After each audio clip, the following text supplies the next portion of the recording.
বৃহস্পতিবার ৩ দিনের বরাক সফরে আসছেন মুখ্যমন্ত্রী হিমন্ত বিশ্ব শর্মা।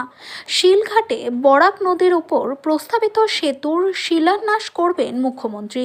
শিলান্যাস সভায় পৌঁছানোর রাস্তা বেহাল, ক্ষুব্ধ রাষ্ট্রীয় মুসলিম মঞ্চের প্রদেশ সমিতি। ৩ দিনের বরাক সফরে বৃহস্পতিবার আসছেন মুখ্যমন্ত্রী হিমন্ত বিশ্ব শর্মা। এদিন প্রথমে তিনি লক্ষ্মীপুর মহকুমার শিলঘাটে গিয়ে বরাক নদীর উপর প্রস্তাবিত সেতুর শিলান্যাস করবেন। কিন্তু এখনো পর্যন্ত অনুষ্ঠানস্থলে যাওয়ার রাস্তা ঠিক হয়নি। এ নিয়ে ক্ষোভ ব্যক্ত করেছে স্থানীয় মুসলিম মঞ্চের প্রদেশ কমিটি। মঙ্গলবার মঞ্চের প্রদেশ কমিটির উপসভাপতি মৌলানা এম হানিফ লস্কর সংস্থার কর্মকর্তাদের নিয়ে এলাকা পরিদর্শন করেন, কিন্তু সভাস্থলে যাওয়ার রাস্তাটি পায়ে হাঁটার উপযুক্ত নয়। এই পরিস্থিতির জন্য তিনি জেলার পূর্ত বিভাগকে দায়ী করলেন। তিনি অভিযোগ করে বলেন, অনেক আগে থেকে এই অনুষ্ঠানে স্থির করা হয়েছিল, তারপরও কেন পূর্ত বিভাগ এই রাস্তাটি সংস্কার করেনি। সংস্থার তবে পূর্ত বিভাগে হুঁশিয়ারি দিয়ে বলা হয়, বুধবার দুপুর 12টার মধ্যে যদি সভাস্থলে যাওয়ার রাস্তাটি সংস্কার করা না হয়, তাহলে তারা সরাসরি মুখ্যমন্ত্রীকে নালিশ জানাবেন। এম হানিফ আরও জানান, বহু প্রতীক্ষিত এই সেতুটি নির্মাণের জন্য দীর্ঘদিন থেকে এলাকার মানুষ দাবি জানিয়ে আসছে। এ ব্যাপারে লক্ষ্মীপুরের বিধায়ক কৌশিক রায়ের যথেষ্ট অবদান রয়েছে।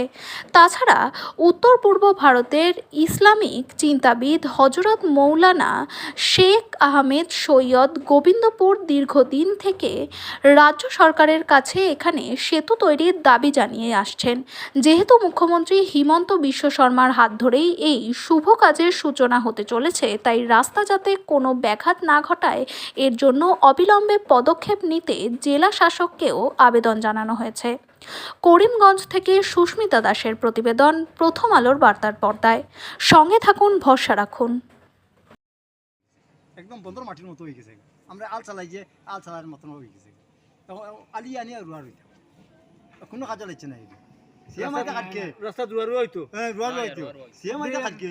হ্যাঁ এখন আলি আনি ঘুরিয়ে জায়গা তো ধান লাগানি হইতো, ধান লাগানি হইতো। হ্যাঁ এখন হয়েছে আলি নাই নাই আলি আনি রুয়া লাগাই দিলাম।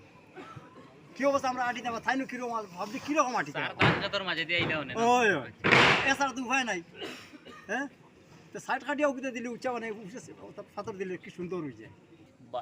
22 তারিখ আমাদের সিএম আসামের সিএম আমরা গোবিন্দপুর শিলঘাট ফেরিঘাটও একটা ব্রিজ উদ্বোধনী আইটিয়া। তো আমরা অত্যন্ত এলাকাবাসীর পক্ষ থেকে আমরা খুব খুশি যে আমরা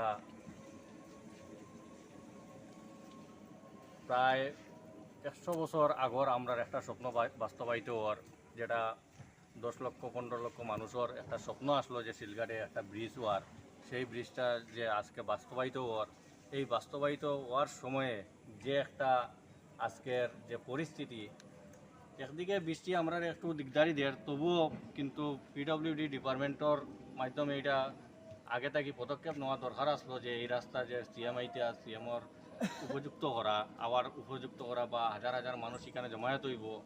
কিন্তু রাস্তার বর্তমানের যে পরিস্থিতি, এই পরিস্থিতির উপরে আমরা দেখি আর যে আমরা মানসম্মান, আমরা এলাকাবাসীর মানসম্মানের প্রশ্ন আছে যে আমরা এখানে আইয়া যদি সিএম রাস্তার থেকে অন্যদিকে হাঁটিয়া আইতে লাগে, গাড়ি আয় না আমরা এই মাঠও, তো আমরা অত্যন্ত শর্মিন্দা। আশা করি আজকে এবং কালকের ভিতরে যে পিডব্লিউডি ডিপার্টমেন্টের মাধ্যমে এই রাস্তারে উপযুক্ত করিয়া তোলার লাগে আমি পিডব্লিউডি ডিপার্টমেন্টে আমি অনুরোধ করি। আর ধন্যবাদ।